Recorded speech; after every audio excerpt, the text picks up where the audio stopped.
City India news Telugu, ఇది చీకటి వెలుగు. సహచర శాసనసభ్యులు ఎన్ఎం శ్రీనివాసరెడ్డి గారు, ప్రింట్ అండ్ ఎలక్ట్రానిక్ మీడియా మిత్రులందరూ కూడా హృదయపూర్వక నమస్కారం తెలియజేసుకుంటూ, మొదటగా నిన్న మహబూబ్ నగర్లో ఏర్పాటు చేసినటువంటి రైతు సదస్సు, రైతు పండుగలో భాగంగా రైతు సదస్సు బహిరంగ సభ ఏర్పాటు చేయడం జరిగింది. గౌరవ ముఖ్యమంత్రి రేవంత్ రెడ్డి గారికి ప్రత్యేకంగా పాలమూరు జిల్లా ప్రజల పక్షాన, మా అందరి పక్షాన వారికి ప్రత్యేక కృతజ్ఞతలు తెలియజేస్తా ఉన్నాం, ధన్యవాదాలు తెలియజేస్తా ఉన్నాం. ఎందుకంటే ఇంత పెద్ద ఎత్తున రైతు పండుగ అనే కార్యక్రమం నిర్వహించడం అనేది మామూలు విషయం కాదు. రెండవది, రైతు సదస్సులో నేను కూడా రాజకీయాల్లో గడిచిన 20 సంవత్సరాలు ఉన్నా. ఇంత పెద్ద ఎత్తున ఆ ప్రదర్శన అవుతుందో, రైతు సదస్సు సంబంధించి 150 స్టాల్స్, అంటే అన్ని డిపార్ట్మెంట్లకు సంబంధించినటువంటి, ముఖ్యంగా వ్యవసాయానికి సంబంధించినటువంటి, వ్యవసాయానికి అనుబంధ రంగాలకు సంబంధించినటువంటి ఏదో ప్రదర్శన అయితే ఉండిందో, అందులో ఆ స్టాల్స్లో అన్ని రకాల దాంతోపాటుగా సాంకేతిక పరిజ్ఞానం, అంటే టెక్నాలజీకి సంబంధించి కూడా అన్నీ కూడా డిస్ప్లే చేయడం అనేది ప్రదర్శించడం జరిగింది. రైతులు 3 రోజుల పాటు వేల సంఖ్యలో పాల్గొని వాటిని తిలకించడం జరిగింది. తిలకించడమే కాకుండా అవగాహన కూడా కల్పించుకోవడం జరిగింది. అంటే పంటల గురించి కావచ్చు, విత్తనాల గురించి కావచ్చు, ఎరువుల గురించి కావచ్చు, అట్లాగే నాటు వేసే విత్తనాల గురించి, రకరకాల సంబంధించి అంటే ఇంత పెద్దగా ఏర్పాటు చేయడం ఒక సంతోషకరమైనటువంటి విషయం. రైతులను వాళ్ళకు అవగాహన కల్పించే కార్యక్రమం.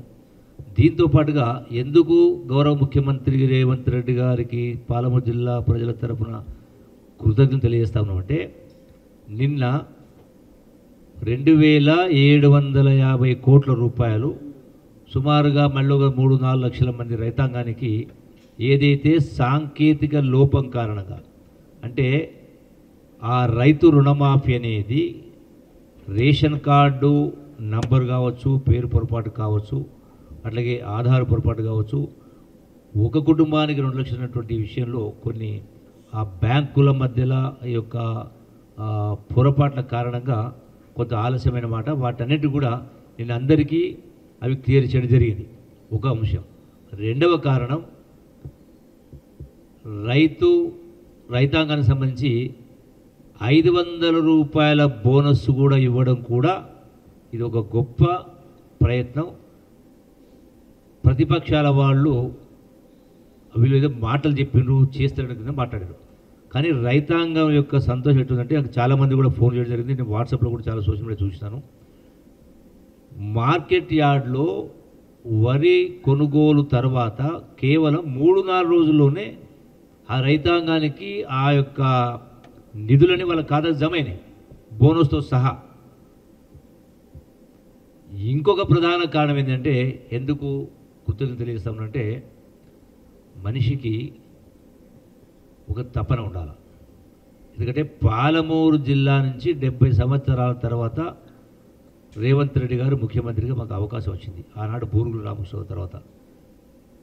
సో 70 సంవత్సరాల తర్వాత పాలమూరు జిల్లా, పాలమూరు బిడ్డకు ముఖ్యమంత్రి అయ్యే అవకాశం వచ్చింది. కాబట్టి ముఖ్యమంత్రి గారు కూడా ఒకరిద్దరు శాసనసభ్యులు మాకు చిన్న చిన్న పనులు అడిగిన సందర్భంలో ముఖ్యమంత్రి గారు పెద్ద మనసుతోటి లక్షల మంది సమక్షంలో, పాలమూరు జిల్లా అంటే వలసల జిల్లా, ఆకలి జిల్లా, ఆత్మహత్య జిల్లా ఒకనాడు, దాన్ని అట్లాగే నిరుద్యోగ సమస్య, అట్లాగే ఉపాధి సమస్య చాలా ఉన్నాయి. వీటన్నిటి సంబంధించి అన్ని సమస్యలకు పరిష్కారం కనుగొనే దిశగా యావత్ క్యాబినెట్ కూడా ఆ మీటింగ్లో పాల్గొన్నది. ఆ క్యాబినెట్ సహచరులకు, ఇటు వ్యవసాయ మంత్రి గారికి కానీ, అట్లాగే ఫైనాన్స్ మినిస్టర్ బట్టి విక్రమార్క గారు కానీ, డిప్యూటీ సీఎం గారు కానీ, యావత్ క్యాబినెట్కి అప్పీల్ చేస్తూ సంవత్సరానికి 20,000 కోట్ల రూపాయలు ప్రత్యేకంగా పాలమూరు జిల్లాకు ఇవ్వమని, సహకరించమని మరి ఆ క్యాబినెట్ మొత్తాన్ని కూడా వేడుకోవడం జరిగింది. అందరి సమక్షంలో రైతాంగం కూడా నిల్చొని అందరూ కూడా చేతులు ఎత్తి నమస్కరించారు. అంటే పాలమూరు జిల్లా గోస ఆ విధంగా ఉంది కాబట్టి ఒక తపన, సరే ఎంతవరకు చేస్తారా చేద్దా అనేది వేరే విషయం, బట్ డెఫినెట్గా ఒక తపనతోటి పాలమూరు జిల్లాకి ఏదో చెయ్యాలి, పాలమూరు ప్రజల కష్టాలు తీరాలి. ఎందుకంటే పాలమూరు జిల్లాలో దేశం మొత్తంలో ఎక్కడ పోయినా ప్రపంచం ఎక్కడ పోయినా పాలమూరు కూలీలే ఉంటారు. అంటే ఆ తపనతోటి అప్పీల్ చేయడం జరిగింది. అది ముఖ్యంగా పెండింగ్ ప్రాజెక్టులు గడిచిన 10 సంవత్సరాలకు కూడా పూర్తి కాలే. ఆనాడు గౌరవ ముఖ్యమంత్రి వైఎస్ రాజశేఖర రెడ్డి గారు ఉన్నప్పుడు కాంగ్రెస్ ముఖ్యమంత్రిగా ఆనాడు ఇచ్చినటువంటి మహాత్మా గాంధీ కలవకుర్తి ఎత్తిపోతల పథకం కావచ్చు, భీమా కావచ్చు, నెట్టెంపాడు కావచ్చు, కోయిల్సాగర్ కావచ్చు, అట్లాగే చివరి దశలో పాలమూరు ప్రాజెక్టును కూడా కాంగ్రెస్ ప్రభుత్వం ఆనాడు మొదటగా జీవో ఇవ్వడం జరిగింది. సో ఇవేవి కూడా సంపూర్ణంగా పూర్తి కాలేదు, చాలా పెండింగ్ ఉన్నాయి. నిర్దేశిత ఆయకట్టు పూర్తిగా రావడం లేదు. ఇప్పుడు ఇంకా కొన్ని కెనాల్స్ కూడా పూర్తి కాలేదు. అట్లాగే పాలమూరు రంగారెడ్డి కూడా ఆనాడు కేసీఆర్ నేను చేసుకొని కట్టిస్తా, 2 సంవత్సరాలు పూర్తి చేస్తా అని మాట్లాడాడు. కానీ 10 సంవత్సరాలైనా ఒక్క చుక్క కూడా, ఒక్క ఎకరాన్ని కూడా నీళ్లు తడిపిన పాపాన పోలే. దానికి ఇంకా 40-50 వేల కోట్లు ఖర్చు పెడితే తప్ప, ఎందుకంటే ఇప్పటిదాకా పనులు పూర్తయింది కేవలం 25-30%. కాబట్టి ఆ పాలమూరు ప్రాజెక్టు ఇరిగేషన్ ప్రాజెక్ట్స్తో పాటుగా జిల్లాలో ఉపాధి అవకాశాలు, ఉద్యోగ అవకాశాలు, అట్లాగే చదువుకు సంబంధించి కూడా 100% లిటరసీ, అంటే 100% ప్రజానీకానికి విద్య నేర్పించడంతో పాటుగా క్వాలిటీ ఎడ్యుకేషన్ రావడం కోసం, అంటే వ్యవసాయము, ఇరిగేషను, విద్య, ఉపాధి, ఉద్యోగ అవకాశాలకు ఉపయోగపడే విధంగా సంవత్సరానికి 20,000 కోట్ల రూపాయలు ఖర్చు పెట్టాలనే ఆలోచనతో, ఆ తపనతోటి యావత్ క్యాబినెట్కి అప్పీల్ చేసినందుకు మరొకసారి పాలమూరు ప్రజల పక్షాన వారికి హృదయపూర్వక ధన్యవాదాలు, కృతజ్ఞతలు తెలియజేసుకుంటూ, అట్లాగే ఈ యొక్క జిల్లా రైతు పండుగను ఇంత పెద్ద ఎత్తున సూపర్ సక్సెస్ అయ్యే విధంగా చేసినందుకు ముఖ్యంగా జిల్లా యంత్రాంగానికి, అంటే జిల్లా కలెక్టర్లు కావచ్చు, 5 జిల్లాల కలెక్టర్లు కావచ్చు, అట్లాగే పోలీస్ యంత్రాంగం కావచ్చు, వ్యవసాయ శాఖ అధికారులు కావచ్చు, ఇలా అన్ని డిపార్ట్మెంట్ల వాళ్ళు, అంటే రాష్ట్ర అధికారులు, జిల్లా అధికారులందరూ కూడా ముఖ్యమంత్రి గారి పక్షాన, జిల్లా ప్రజాప్రతినిధుల పక్షాన, గౌరవ మా శాసనసభ్యుల పక్షాన, అధికార యంత్రాంగానికి కూడా ప్రత్యేకంగా వాళ్ళకు కూడా ధన్యవాదాలు తెలియజేస్తున్నారు. ఎందుకంటే 3 రోజులు ఒక భగీరథ ప్రయత్నంలాగా పొద్దుస్తమానం, అంటే పగలు రాత్రి అనకుండా కష్టపడి పనిచేసినటువంటి వాళ్ళందరికీ కూడా మరొకసారి మేము ధన్యవాదాలు తెలియజేసుకుంటా ఉన్నాం. అట్లాగే ఈనాడు ఇంత పెద్ద ఎత్తున సక్సెస్ అయింది బహుశా ప్రతిపక్ష నాయకులకు, కేసీఆర్కైనా, కేటీఆర్కైనా, హరీష్కైనా, ఇంకొకరికైనా మరి నిద్ర పట్టిందో తెలియదు. విమర్శలు అంటే అవాస్తవాల్ని వాస్తవాలుగా చిత్రీకరించే ప్రయత్నం చేస్తూ ఉన్నారు. మరొకసారి ఈ సందర్భంగా ఈ మీడియా ద్వారా, మన మీడియా ద్వారా, మీ మీడియా ద్వారా రాష్ట్ర ప్రజానికానికి మరొకసారి నేను విజ్ఞప్తి చేసినట్టే, ఇలా సోషల్ మీడియా ద్వారా, కొన్ని పార్టీల కరపత్రాల ద్వారా, న్యూస్ పేపర్ ద్వారా తిమ్మిది బమ్మి చేసి అవాస్తవాల్ని చెప్పే ప్రయత్నం చేస్తూ ఉన్నారు. ఏదో గొప్ప పరిపాలన చేసినామని చెప్పని, 10 సంవత్సరాలు ఏదో గొప్పగా ఎలుగబెట్టమని చెప్పని మాట్లాడుతూ ఉన్నారు. నిన్న ఆ వేదిక పైన చెప్పినా మళ్ళీ ఒకసారి చెప్తా ఉన్నా, నిజంగానే గొప్ప పరిపాలన అయితే, పట్టుదలతో పనిచేసిన పని అయితే, మరి ధనిక రాష్ట్రం అప్పుల రాష్ట్రం ఎందుకయింది? 8 లక్షల కోట్ల అప్పు, నెలకు 6,000 కోట్ల రూపాయలు వడ్డీ చెల్లించాల్సి వస్తూ ఉంది. అయినా కూడా 40,000 కోట్ల బకాయి పెట్టిపోయారు మళ్ళీ పాత బిల్లులు. మరి నిజంగానే కనుక ఇంత అప్పు చేయకపోయి ఉంటే నెలకు 6,000 కోట్ల రూపాయలు వాళ్ళు చేసిన అప్పులకు వడ్డీ కట్టాల్సి వస్తుంది.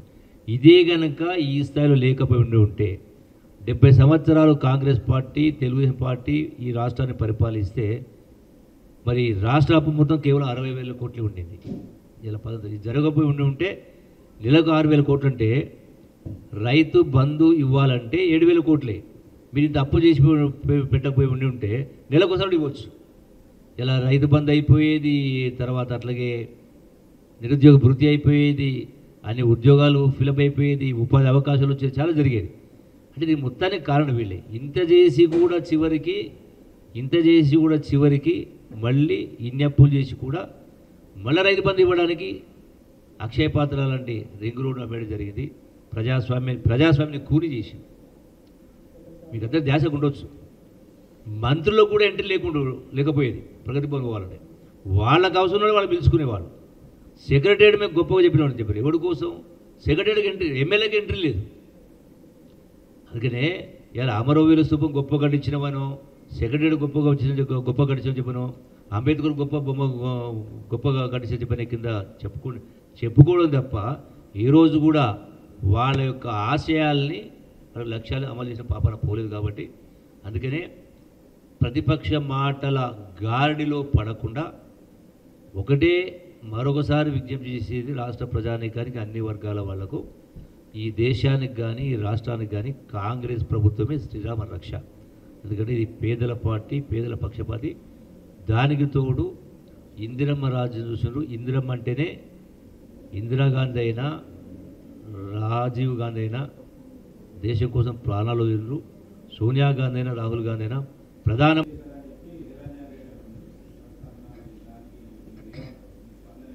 ఏ విధంగా 3,000 కోట్లు అర్థం కాల.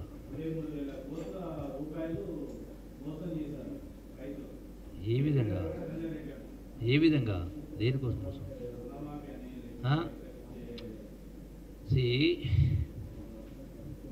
పాడిందే పాడరా పాసుపండ్ల దాసరి అన్నట్టుగా మన నిరంజన్ రెడ్డి గారు మాట్లాడినా, కేటీఆర్ మాట్లాడినా, హరీష్ మాట్లాడినా, బీఆర్ఎస్ ఎవరు మాట్లాడినా ఏం మాట్లాడుతూ ఉన్నారు? మేము గొప్పగా పరిపాలన చేసినాం, మీరు మా లెక్క చేస్తలేరు అన్నారు. కరెక్టే, మేము మీ లెక్క చేయలేం. మీరు చేసిన గొప్ప పరిపాలన ఏంది? తెలంగాణ ఉద్యమంలో సీమాంధ్రులను తిట్టిపోసిన సందర్భంలో తెలంగాణ కోసం పాలమూరు వాడుకున్నాం, అందరూ వాడుకున్నాం. కానీ మీ 10 సంవత్సరాల పరిపాలన ఏం చేసిండ్రు అంటే, రాష్ట్రం ధనిక రాష్ట్రమైన రాష్ట్రంలో వచ్చిన ఆదాయాన్ని ఎవరికి అప్పనంగా అప్పచెప్పిండ్రు? 1,000 కోట్ల రూపాయలు దోపిడీ చేసిండ్రు. నేను అసెంబ్లీ సాక్షిగా చెప్పిన, అసెంబ్లీలోనే చెప్పిన, 1,80,000 కోట్ల రూపాయలు మీరు టెండర్ పిలిస్తే ఎవరికి ఇచ్చిండ్రు, ఎంతకి ఇచ్చిండ్రు? నేను స్పష్టంగా చెప్పిన. ఈ రోజున కృష్ణానది పైన ఏదైతే నేషనల్ హైవే వస్తూ ఉందో సోమశిల దగ్గర, ఆ రోడ్డు కమ్ బ్రిడ్జికి సంబంధించి సుమారుగా 700 కోట్ల రూపాయల వరకు 39% లెస్సుకు పనిచేస్తూ ఉన్నారు. అందులో కంకర, డాంబరు, సిమెంటు అన్నీ వాడతారు. అయినా 39% లెస్సు. మరి మీరిచ్చినటువంటి టెండర్లో ఇరిగేషన్లో 1,80,000 కోట్లలో